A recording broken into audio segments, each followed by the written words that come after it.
বন্ধুরা, হরেক রকম বা ইউটিউব চ্যানেলে সকলকে স্বাগত জানিয়ে আজ আবার একটা নতুন ভিডিও নিয়ে চলে এলাম। প্রকৃতির অপরূপ রূপ, কখনো শস্যক্ষেত্র সবুজ, কখনো ধূসর। ধান কাটা হয়ে গেছে, চলছে আলু চাষের প্রস্তুতি।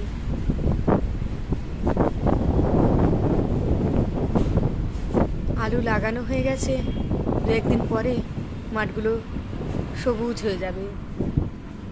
দূরে দেখা যাচ্ছে কৃষক আলুর জমিতে কাজ করছে।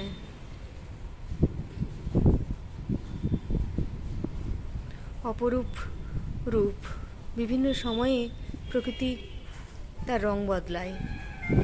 কিছুদিন আগে সবুজ ছিল, তারপর হলুদ হয়ে গেল, এরপর শস্যক্ষেত্র ধূসর।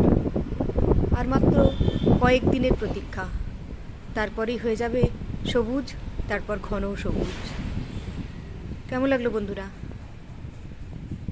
প্রকৃতির এই রূপ দেখতে? অবশ্যই কমেন্ট করে জানান। ধন্যবাদ।